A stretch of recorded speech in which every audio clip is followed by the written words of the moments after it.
आज बात करते हैं 10th क्लास के सबसे फर्स्ट चैप्टर के बारे में, जिसका नाम है केमिकल रिएक्शंस एंड इक्वेशन।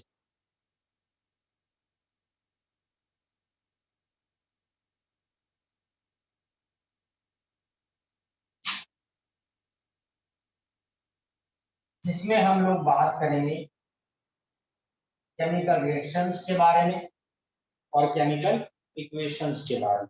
देखो, जब हम लोग बात करते हैं बच्चों केमिकल रिएक्शन के बारे में, तो केमिकल रिएक्शन होता क्या है बेसिकली, बहुत सिंपल वर्ड्स में अगर हम मान लीजिए दो चीजों को आपस में मिलाते हैं, ठीक है, और हमारे पास किसी नए सब्सटेंस की फॉर्मेशन होती है विद न्यू केमिकल प्रॉपर्टी, तो समझ लीजिए कि वो केमिकल रिएक्शन है। मैंने दो चीजों को मिलाया A plus B and then we get A।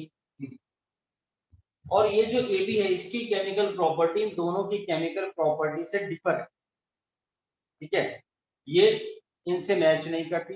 दूसरी चीज, ये रिएक्शन हमारे पास इरिवर्सिबल है, यानी अगर ये दोनों इसमें कन्वर्ट हो जाते हैं दोबारा इसमें कन्वर्ट नहीं हो सकता है किसी भी फिजिकल मेथड से। अगर इंड्यूस प्रोसेस करेंगे तो शायद हम कर देंगे, लेकिन मैं किसी भी नॉर्मल मेथड से बता रहा हूँ।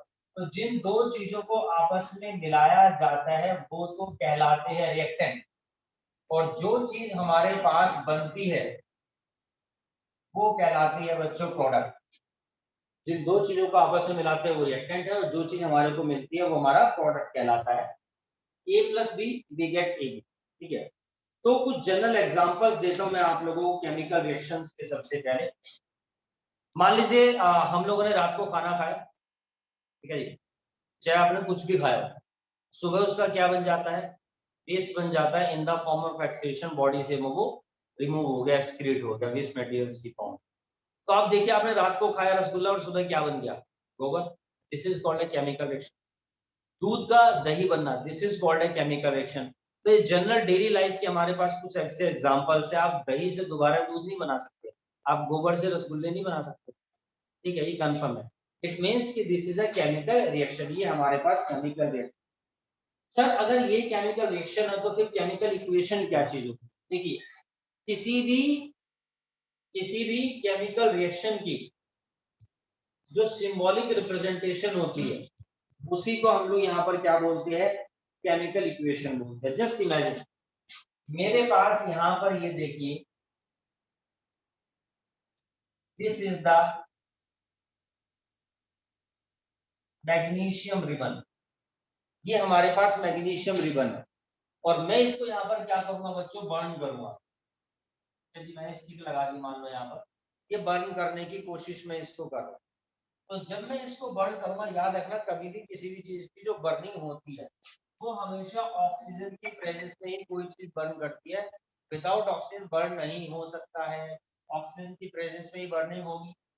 और जब इसकी बर्निंग हो जाती है तो मैं देखता हूँ कि मेरे पास इस डिश के अंदर यहाँ पर एक व्हाइट कलर का पाउडर इकट्ठा हो जाता है, and this is called the magnesium oxide. जहां पर हम लोग क्या देखते हैं, इसका कलर चेंज हो जाता है, इसकी प्रॉपर्टी चेंज होती है, तो it means this is a chemical reaction. ये मेरे पास क्या है बच्चों, यहाँ पर ये केमिकल रिएक्शन। सर ये केमिकल रिएक्शन है तो फिर केमिकल इक्वेशन क्या है? देखिए, दोबारा बोल रहा हूँ, the symbolic representation of a chemical reaction, किसी भी केमिकल रिएक्शन की जो सिंबॉलिक रिप्रेजेंटेशन होती है उसी को केमिकल इक्वेशन बोलते हैं। ये मैग्नीशियम है, इसकी बर्निंग होती है ऑक्सीजन की प्रेजेंस में, and then what we get, we got magnesium oxide NgO। तो ये क्या है, ये केमिकल इक्वेशन है, और ये क्या है, ये केमिकल रिएक्शन। बात नंबर 1। अब हम लोग यहाँ पर देखते हैं कि ये रिएक्टेंट साइड है, ये प्रोडक्ट साइड है। हमें इस चीज का भी ध्यान रखना है कि रिएक्टेंट साइड में किसी भी एलिमेंट के जितने नंबर ऑफ एटम्स होते हैं, प्रोडक्ट साइड में भी उस एलिमेंट के उतने ही नंबर ऑफ एटम होने चाहिए। जैसे मैग्नीशियम का एक एटम है तो एक एटम है, ऑक्सीजन के 2 एटम है तो यहाँ पर एक है, हमें 2 करने पड़ेंगे। हम क्या करेंगे, यहाँ पर 2 लगा देंगे, 2 पूरे हो जाएंगे, लेकिन ये तरीका गलत। कभी भी बैलेंस करने के लिए हम पीछे नहीं लगाते हैं, नंबर ऑफ एटम्स को आगे यूज किया जाता है, तो हम आगे लगा देंगे, यहाँ पर नहीं, ये भी गलत हो जाएगा। बिल्कुल स्टार्टिंग में लगेगा जी प्रोडक्ट। अब ये क्या हो गया, ऑक्सीजन के 2 एटम हो गए, ऑक्सीजन के 2 एटम, लेकिन यहाँ पर 2 से मैग्नीशियम की भी मल्टीप्लाई हो जाती है, तो यहाँ पर मैग्नीशियम के भी 2 एटम हो गए, तो मुझे फर्दर यहाँ पर क्या करना पड़ेगा, 2 मैग्नीशियम के एटम। तो मैग्नीशियम के एटम है, ऑक्सीजन है, और मेरे पास यहाँ पर ये क्या है बच्चों, ये मैग्नीशियम ऑक्साइड बन गया। तो this is a balance chemical equation and this is the chemical reaction. इस केमिकल रिएक्शन के अंदर एक खास चीज का हमें और ध्यान रखना पड़ता है कि जब हम मैग्नीशियम रिबन को बर्न करते हैं ऑक्सीजन की प्रेजेंस में, तो हम इसको सैंड पेपर से रब करते हैं। हम लोग यहाँ पर इसको क्या करेंगे बच्चों, हम लोग ना यहाँ पर इसको सैंड पेपर से रब करते हैं। और इसको सैंड पेपर से रब क्यों किया जाता है, क्योंकि मैग्नीशियम जो होता है ये आपका ऑक्सीजन के साथ इसके ऊपर ऑक्साइड की लेयर या कार्बोनेट की लेयर जम जाती है। तो अगर हम इसको बर्न करेंगे ऑक्सीजन की प्रेजेंस में तो ये इजीली बर्न नहीं होगा, चट चट चट की आवाज आएगी, प्रॉपर बर्निंग नहीं होगी, कंप्लीट कंबशन नहीं होता। जैसे आप कैंडल जलाते हैं, वो मान लो पानी में भीगी है, तो क्या इजीली जल जाएगी? नहीं ना, चटर पटर की आवाज आएगी। ठीक इसी तरीके से कंप्लीट कंबशन नहीं होता। तो हम लोग मैग्नीशियम रिबन को क्या करते हैं बच्चों, रब विद सैंड पेपर। ठीक है जी, इस चीज के लिए तो रिमूव ऑक्साइड या फिर carbonate layer for what, for easy burning of magnesium ribbon, ताकि मैग्नीशियम रिबन की यहाँ पर इजी बर्निंग हो। ओके, ताकि मैग्नीशियम रिबन की इजी बर्निंग हो, इस वजह से हम ये काम करते हैं। तो the burning of magnesium in air to form magnesium oxide is an example of a chemical reaction. जहाँ पर दो रिएक्टेंट्स है, मैग्नीशियम और ऑक्सीजन। एयर के अंदर इसको बर्न करने से पहले हम सैंड पेपर से रब करते हैं to remove the protective layer of basic magnesium carbonate dioxide from the surface of magnesium river so that it may readily combine with the oxygen of air or heat, ताकि ये easily इसके साथ क्या हो जाए बच्चों, बर्न हो जाए। ताकि मैंने आप लोगों को कुछ बेसिक केमिकल रिएक्शंस तो बताई है, जैसे कि सॉरिंग ऑफ मिल्क है, फॉर्मेशन ऑफ कर्ड है, कुकिंग ऑफ फूड है, डाइजेशन ऑफ फूड है, even the process of respiration, fermentation of grapes, rusting of iron, ये सब हमारे पास क्या है बच्चों, all these are the chemical reaction. ठीक है सर, जब दो चीजों को आपस में मिलाया और हमारे पास एक नई चीज बन गई, ठीक है जी, तो मेरे पास ये केमिकल रिएक्शन चलाया, हमारे पास प्रोडक्ट बन गया। सर मैंने एक गिलास दूध लिया, उसमें पानी मिला दिया, क्या ये भी केमिकल है? सर मैंने एक गिलास पानी लिया, उसमें 2 चम्मच चीनी मिला दिया, क्या ये भी केमिकल रिएक्शन है? नहीं, ये केमिकल रिएक्शन नहीं। क्यों? क्योंकि इस केमिकल रिएक्शन के अंदर देखो जो प्रोडक्ट मिला है मेरे को, वो बेसिकली क्या है, इट इज एन कंपाउंड। और जबकि पानी में चीनी मिलाने से जो मिला है वो कंपाउंड नहीं है, वो मिक्सचर है। अच्छा सर, ये कंपाउंड है वो मिक्सचर, ऐसा क्यों? क्योंकि कंपाउंड की जो रेशियो होती है वो हमेशा फिक्स होती है, कंपोजिशन हमेशा यूनिफॉर्म रहती है, जबकि मिक्सचर्स की कंपोजिशन चेंज हो सकती है ना? आपने एक गिलास पानी में 2 चम्मच चीनी मिलाया तो भी शरबत बन गया। आप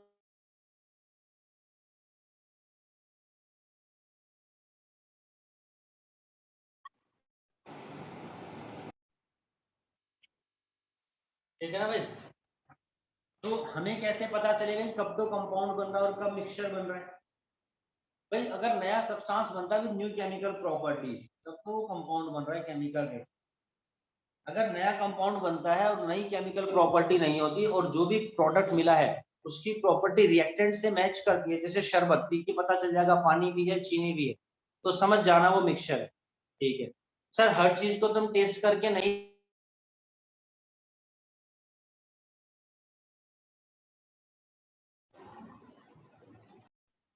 तो हमें कैसे पता चलता है कि कब तो कंपाउंड बनेगा और कब वो मिक्सचर कहलाएगा? ठीक है जी, किस टाइम पे वो कंपाउंड और किस टाइम पे वो मिक्सचर है। So there are some characteristics of a chemical reaction, यानी दो चीजों को मिलाएंगे प्रोडक्ट बनेगा, कुछ ना कुछ ऐसा जरूर होगा जो सिग्निफिकेंस होगा, जो एक तरीके से इंडिकेशन होगा कि हाँ केमिकल रिएक्शन हुई है, ये कंपाउंड बना है ना कि मिक्सचर बना है। So there are some characteristics of chemical reaction. Chemical reaction की क्या होती है बच्चों, कैरेक्टरिस्टिक्स होती है जिनसे देख करके पता चल जाएगा कि हाँ यहाँ पर केमिकल रिएक्शन है। बता सकते हो कौन कौन सी प्रॉपर्टी है जिनसे पता लग जाए कि हाँ केमिकल रिएक्शन टेक्स प्लेस?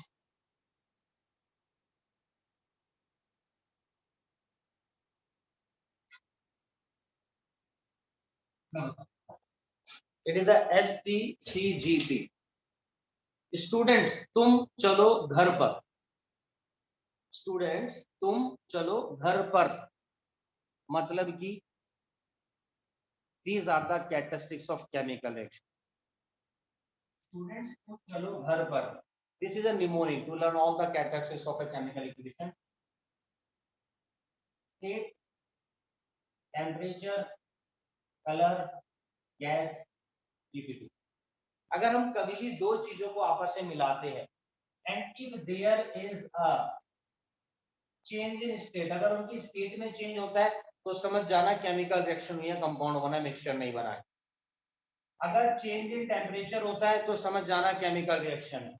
अगर चेंज इन कलर होता है समझ जाना केमिकल रिएक्शन है। If there is a evolution of gas तो समझ जाना केमिकल रिएक्शन है। And if there is a formation of PPT तो समझ जाना कि वो हमारे पास यहाँ पर केमिकल रिएक्शन है। कैसे, किस तरीके से, इन सारी एक एक कैरेक्टरिस्टिक्स के ऊपर मैं आपको एक एक केमिकल रिएक्शन यहाँ पर, ठीक है। Now there is an another example of a chemical reaction. तो हम लोग यहाँ पर क्या करते हैं, इस बार रिएक्शन करते हैं, ये देखिए,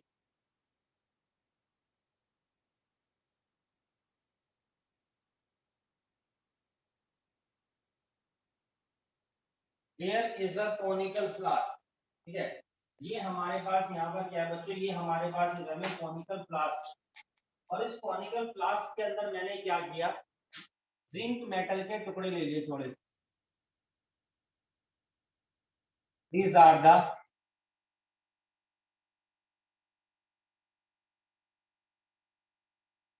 zinc granules,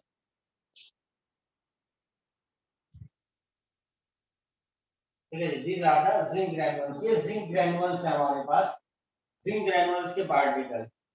और मैंने क्या किया, इसी के अंदर एक एसिड यूज किया,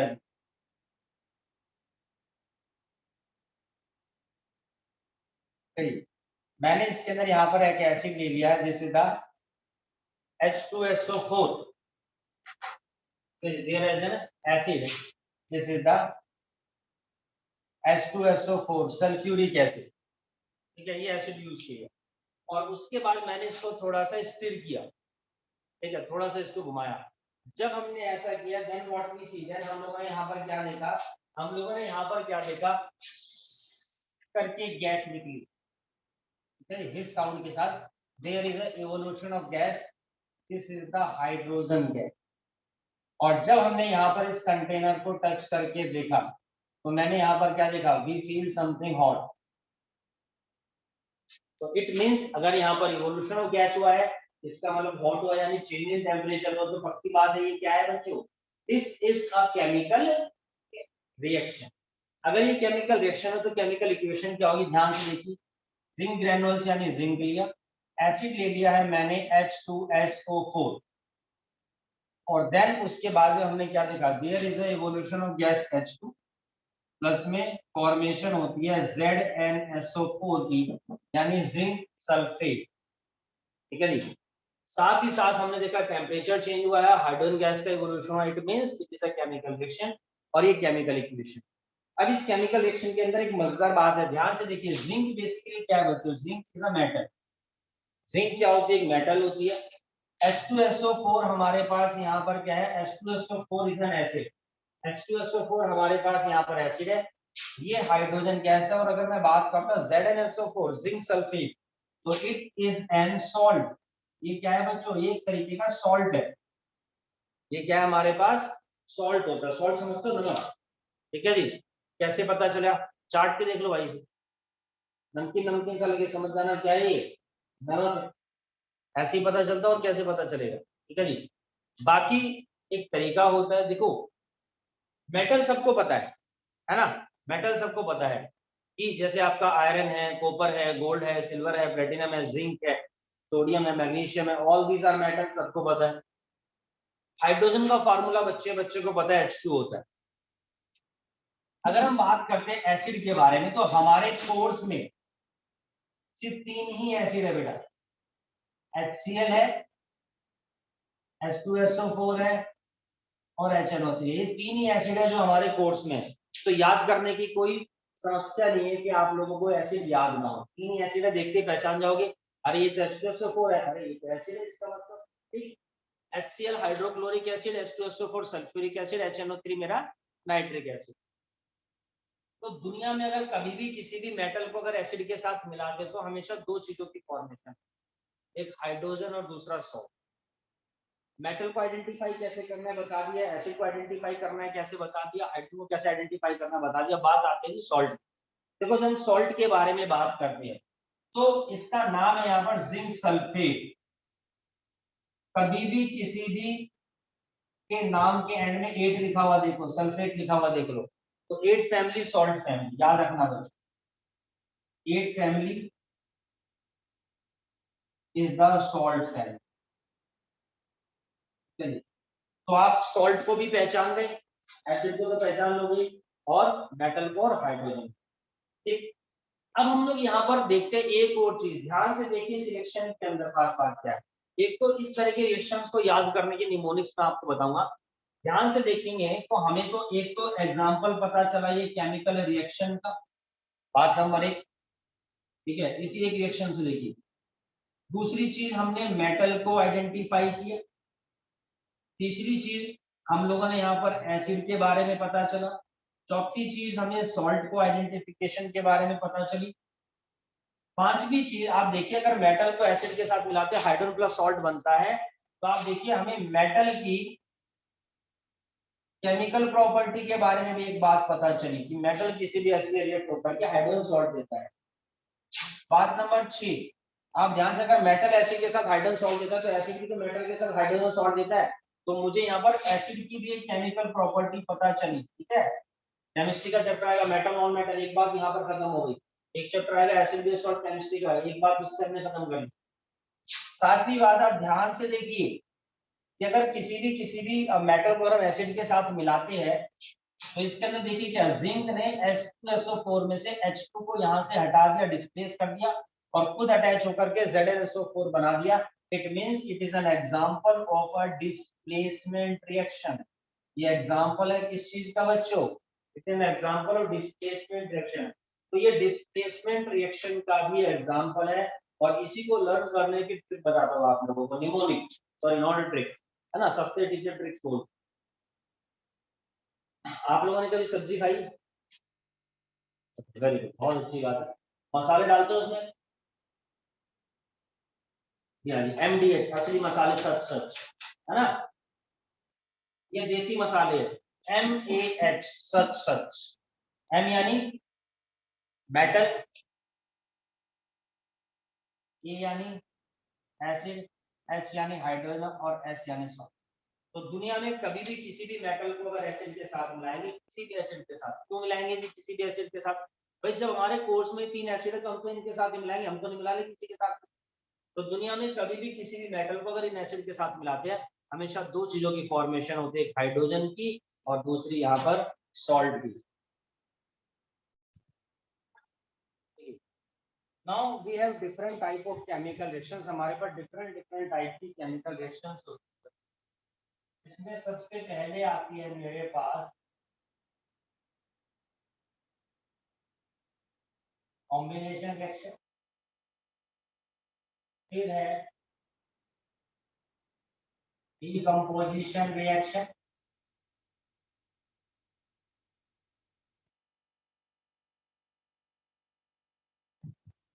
displacement reaction,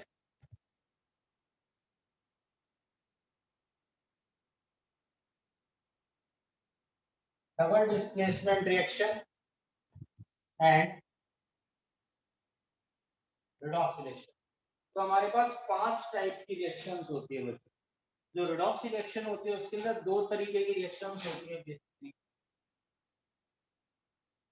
oxidation and reduction.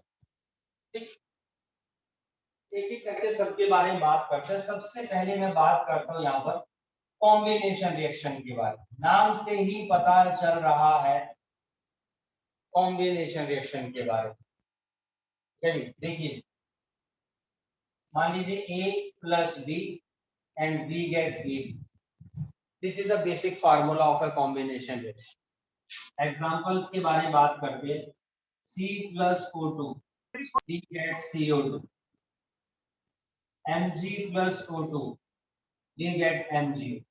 तो ये बहुत बेसिक एग्जांपल्स है जो हम लोगों ने पढ़े हुए बच्चों। H2+O2 we get H2, balance कर देंगे इसको यहाँ पर, ये बैलेंस हो जाएगी, इसको बैलेंस कर देंगे यहाँ पर, ये भी हमारे पास बैलेंस हो जाएगी। तो उस तरह के और भी बहुत सारे एग्जांपल्स है कॉम्बिनेशन रिएक्शंस के, like H2+Cl2 we get HCl, हम लोग यहाँ पर इसको 2 लगा करके बैलेंस कर। तो this is all about the combination reactions. Combination reactions के मैंने कुछ एग्जांपल बताए, कुछ एग्जांपल आप लोगों को करने हैं घर से। इसके अलावा मैं कुछ बढ़िया एग्जांपल्स आप लोगों को बता रहा हूँ। मेरे पास एक एग्जांपल है इसका, ये है मेरे पास CaO कैल्शियम ऑक्साइड, ठीक है जी, CaO कैल्शियम ऑक्साइड, और इसी को हम बोलते हैं बेसिकली क्विकलाइन। दिस इज द क्विकलाइन, ये एग्जांपल है, ये चीज हमारे पास क्या बच रही है, क्विकलाइन है, ठीक है। और कैल्शियम ऑक्साइड को हम लोग यहाँ पर किसके साथ मिला देते हैं, हम लोग यहाँ पर इसको मिलाते हैं बच्चों वाटर के साथ। अब ये